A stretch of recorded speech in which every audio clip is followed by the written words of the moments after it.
নওগাঁ শহরতলিতে যুবক ইফতেখারুল ইসলাম সজীবের খামারে মোটা তাজা করা হয়েছে ব্রাহ্মা জাতের এই গরুটি। এখন তার ওজন 1 টন। বছর জুড়েই পরম মমতা আর তীক্ষ্ণ নজরদারিতে গরুর পরিচর্যা করেছেন সজীব। এখনও দামের ব্যাপারে সিদ্ধান্তে আসেননি, তবে এরই মধ্যে দেখতে এসেছেন অনেকে।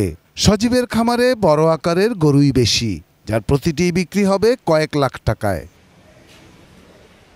নওগাঁয় এবার প্রায় 15,000 গরুর খামার প্রস্তুত কোরবানির পশু হাটে তোলার জন্য।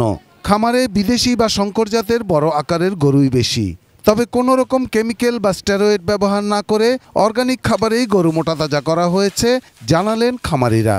এদিকে গরুর খাবারের দাম 1 বছরে বেড়েছে অন্তত 25%। তাই এবার হাটে ভালো দাম না পেলে লাভের মুখ দেখা কঠিন হবে।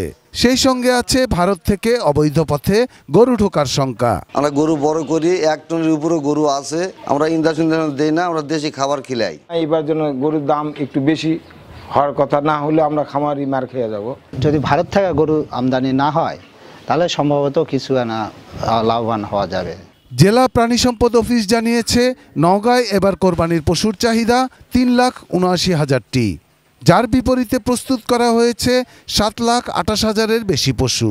খামারিরা যেন হাটে গরুর ভালো দাম পায়, সে লক্ষ্যে সীমান্তে গরু চোরাচালান বন্ধে কঠোর অবস্থানে আছে প্রশাসন। দেশীয় খাবার দিয়ে তারা গরু মোটাতাজাকরণ বা হৃষ্টপুষ্টকরণ করেন। বিগত কয়েক বছর ধরে সীমান্তে কিন্তু গরু তেমন আসছে না আগের মতো, ফলে আমরা এই ব্যাপারে এখনো কঠোর পদক্ষেপ নেব ইনশাল্লাহ। Shahidul Rana, desk report, ATN news. Finish আসলে একটা জিনিস, সস্তায় বস্তাপতা জিনিস, স্পার্টা চিনে ফিনিশ।